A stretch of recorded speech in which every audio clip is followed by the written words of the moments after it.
ሰላም ጤና ይስጥልን የፋና ቀለማት ቤተሰቦች እንዴት ናችሁ? እኔ ዲጄ ነስሪ ይባላለሁ። ዛሬ እኔ ሚክስ አድርጌ በመራረጥኩላችሁ አሪፍ ሙዚቃዎች አብረን ቆይታ የምናደርግ ይሆናል።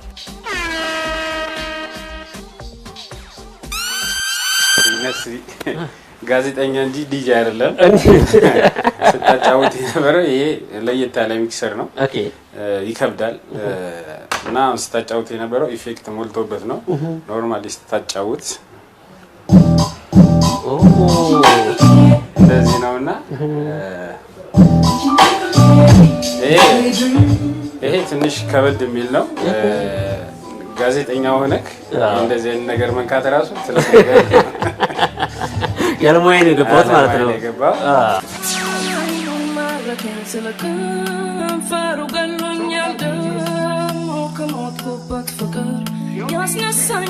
በዘመናዊ የሙዚቃ ኢንዱስትሪ እድገት ውስጥ የዲጄነት ሙያ አበርክቶ ከፍ ያለና ተወዳጅነት ያለው የሙያ ዘርፍ ነው። በርካቶች ደግሞ እንዲሁ ለሙያው ፍቅር ስላላቸው ብቻ ወደ ሙያው በመግባት ሙዚቃን ቆርጦ በመቀጠል ብቻ ለአድማጮችና እንዲሁም ለታዳሚያን በማድረስ ወደ ሙያውም በልምድ ብቻ የሚገቡትም ጥቂት የሚባሉ አይደሉም። ነገር ግን ሙያው ከፍተኛ ክህሎትና ልምድን እንዲሁም ዕውቀትን የሚጠይቅ በመሆኑ እዚህ አጠገብ የምትመለከቱትን ዲጄ ወሰነን ጨምሮ ከሌሎች የሀገራችን ዕውቅ ዲጄዎች ጋር በዚህ ጉዳይ ላይ ጥቂት ቆይታ እናደርጋለን። አብራችሁኑ ነው። እንኳን ደህና መጣሽ።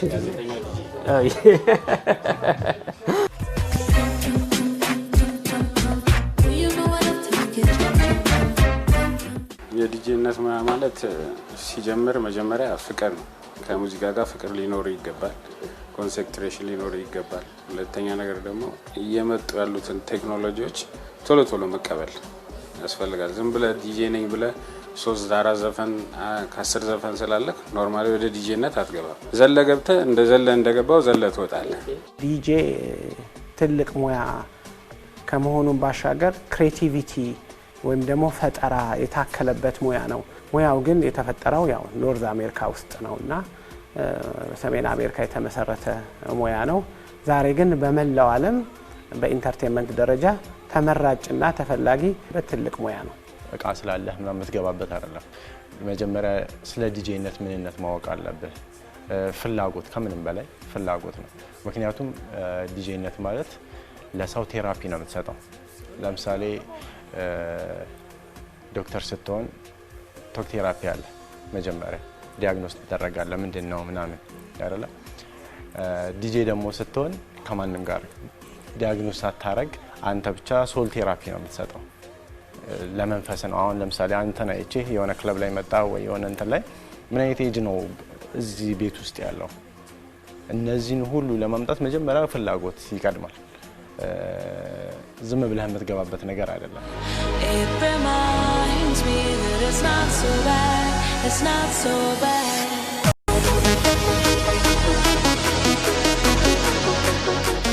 በትምህርት ቢታገዝ በጣም ጥሩ ነው። በጣም ጥሩ ነገሮች ይፈጥናሉ።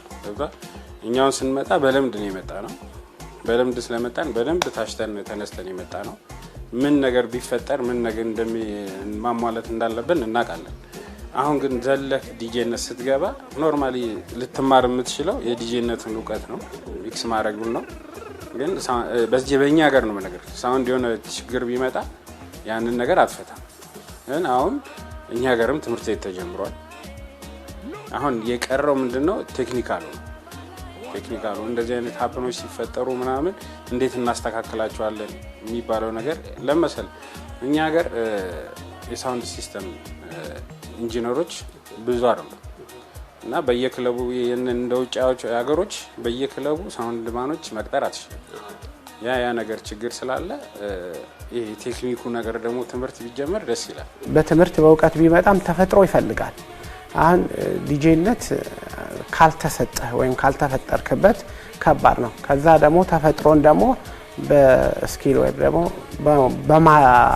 ይሄ እንዴት ነው በማሻሻል ለምሳሌ አንድ ዲጄ ሌላ ዓለም ላይ ልክ አሁን ያሬድ ትምህርት ቤት እንደሚባል ልክ አሁን ያሬድ ትምህርት ቤት ገብተህ ሙዚቃ እንደምትማረው ዲጄም ላይ ትምህርት ቤቶች አሉ። ማይነር ሜጀር ምን እንደሚሆን ተምረህ ነው የምትወጣው። ሙዚቃ ቆርጦ መቀጠል ወይ ሚክስ ማድረግ ብቻ ዲጄነት አያስፈልም። ዲጄነት መጀመሪያ የሙዚቃ ስልተምቶቹን ባሮቹን ከርቦቹን በጣም ሰፊና ጥልቅ ነው። ሌላ ዓለም ላይ የምታያቸው ሁሉም ሙዚሻኖች ባንድና የራሳቸው ዲጄ አላቸው እና እኛ ጋር እንዲሁም እንደ ሰነፍ ስራ ሁሉም ሰው ላፕቶፕ ይዞ የሚገባበት ስራ ምናምን እየተደረገ ይታያልና እጅግ በጣም ትልቅ ስህተት ነው።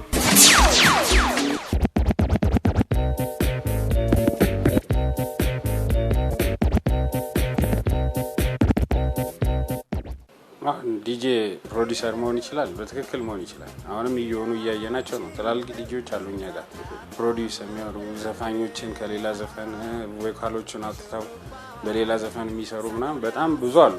አሁን ጎበዝ ናቸው የምትላቸውም በጣም ብዙ አሉ። ሳያውቁበትም የገቡ አሉ እና ፕሮዲውስ ማድረግ ይችላል ዲጄ። እንደገና ደግሞ ክለብ ላይ ኮንሰርት ላይ ዲጄ የሚመጣው ሊያሞቅ ሳይሆን ከዘፋኞቹ የጎደለውን ዘፈን ሊያጫውት ነው የሚመጣው እና የተለያየ ነገሮች ሲያጫውት ቫይቡን ሞቅ አድርጎት ለዘፋኙ ይሰጣል።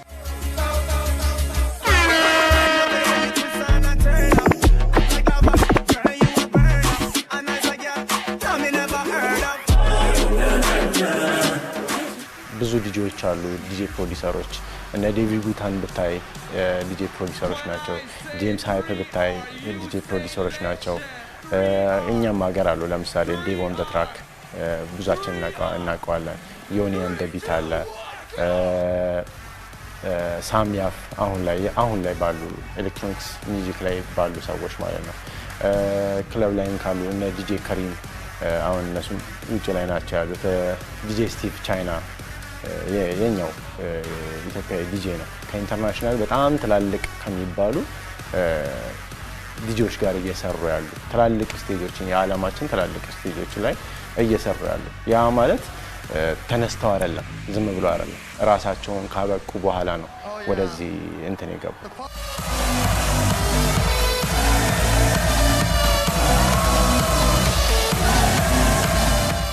ዲጄ ቢትም ክሬት ያደርጋል።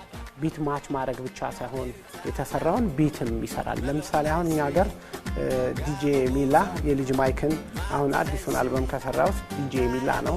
እነ ጆርዳን ቤካ ግዕዝ ከአቡሽ ዘለቀ ጋር ማለዊን ተሎ የሚለውን በጣም በቃ ላይክ ልክ የኦሮሞን ባህል በሂፕሆፕ እና በአርኤንቢ በዳንስ ሆል አምጥተውት በተለያየ የሙዚቃ ጀነር ይሰራሉ።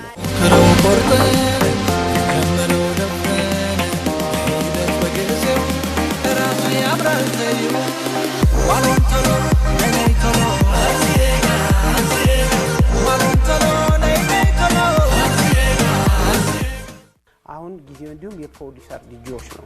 ሌላ ዓለም ላይ ትልልቅ ዘፋኞች ዘፈኖቻቸውን ፕሮዲስ የሚያደርጉላቸው ዲጄዎች ናቸው።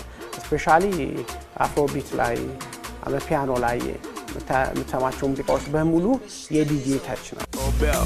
ዘመገደ ሳቢያውያን የጦር በደም ስሩ እንዳ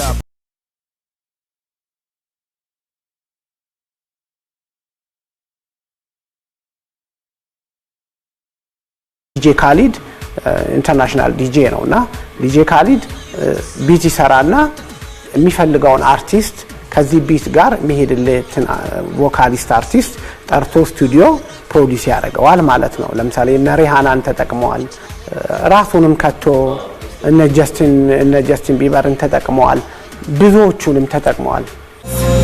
DJ Khaled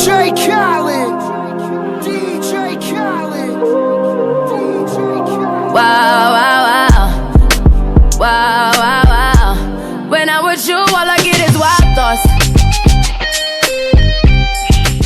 ዲጄ ነው ሮፍናን። ዲጄ ባይሆን እንደዚህ ጎበዝ ፐርፎርመር ይሆናል። ዲጄ እኮ ነው ሮፍናን። አሁን አርቲስት ኤንድ ዲጄ ነው። ጆሮው የዲጄነቱ ጆሮውን ጠቅሞታል። ጥሩ ጆሮ እንዲኖረው ሌላ የሙዚቃ ጀነር ክሬት እንዲያደርግ አድርጎታል። ዓለም ላይ ትልልቅ ቦታ ላይ የሚደርሱ ፕሮዲሰሮች መጀመሪያ ስራቸው ዲጄ ነው።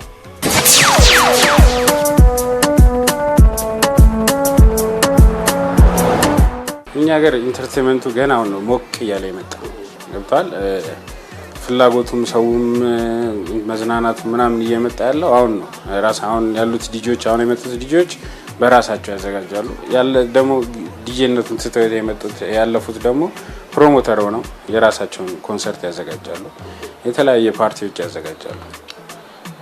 አሁን ወደፊት 1-2-3 ዓመት በኋላ ያ ነገር በጣም የሚስተካከል ይመስለኛል። አሁን አንዳንድ ቦታዎች ገብተህ ስታይ የሚያደርጉት ሚክስ ያስደነግጣል፣ በጣም ያስደነግጣል። አንዳንድ ቦታ ደግሞ ሄደህ ስትሄድ የዘፈኑን ማስታወቂያ ያለ አይደለ እንደዛ ገብቶ የሚያጫውቱ አሉ።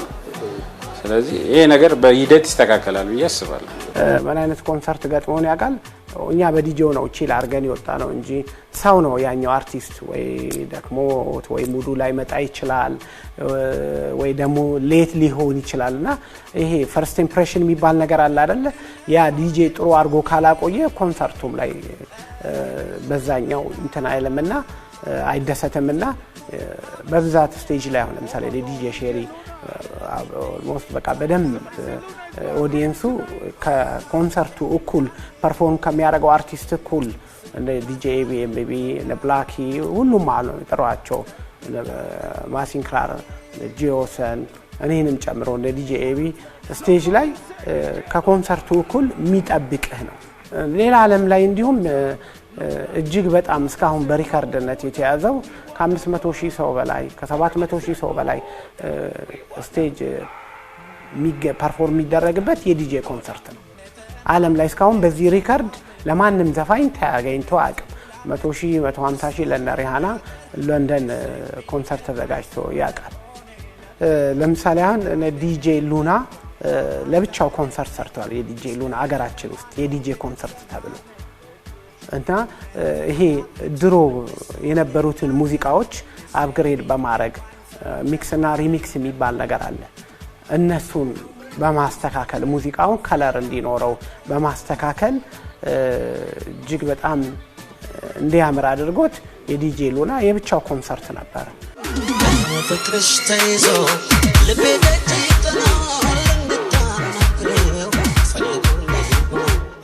አልትራ የሚባል ኮንሰርት አለ አሁን ዓለም ላይ ቱር የሚያደርግ እንደዚህ አይነት ነገር ደርሶ ባይ ደስ ይለኛል።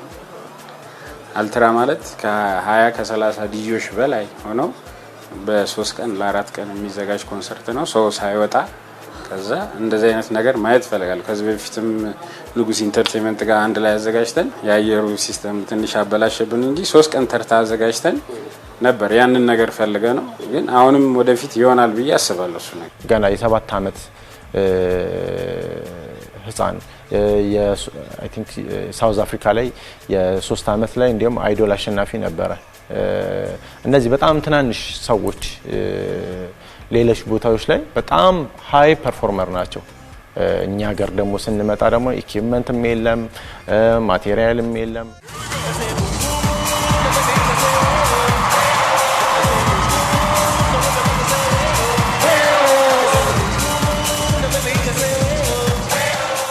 ኦሬዲ ስትመጣ አንተ እንደዚህ ሆነብህ ነበር የመጣ።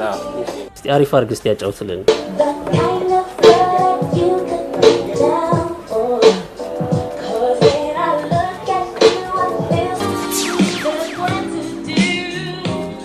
አሁን እያጫወትኩ ላይ ያሉት በእኛ ጊዜ ያሉት ነው። እነዚህ ኦሬዲ ሁሌ የትም ቦታ ብትሄድ የምትሰማቸው ነገሮች ናቸው። ብዙ ቦታ አሉልም ማለት ነው።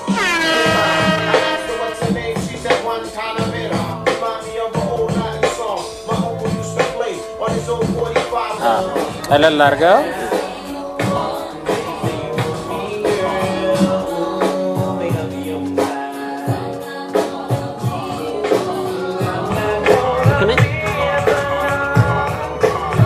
ልክ ነኝ። እንደ መጀመሪያ እንዴት ነበር ታዲያ? ከቅድሙ ትንሽ ትሻላለህ አንተ። 1-2 ወር ከዲጄ ጋር ብትል አሪፍ ነገር ይኖራል። መልካም እንግዲህ ወሰን ስለነበረን ቆይታ እጅግ አድርጌ ነው የማመሰግነው። በጣም እናመሰግናለን። እንግዲህ ተመልካቾቻችን የዲጄነት ሙያን ከብዙ በጥቂቱ ይህንን ይመስላል። እኔ በበኩሌ እንግዲህ ቀድሞ ወደዚህ ከመምጣቴ በፊት ከነበረኝ ነገር አንጻር የተሻለ ግንዛቤን አግኝቻለሁ። እናንተም እንዲሁ እንደሆናችሁ እገምታለሁ። አሁን ደግሞ እንግዲህ ወደ ዋናው ስቱዲዮ መልሳችሁ ይሆናሉ። መልካም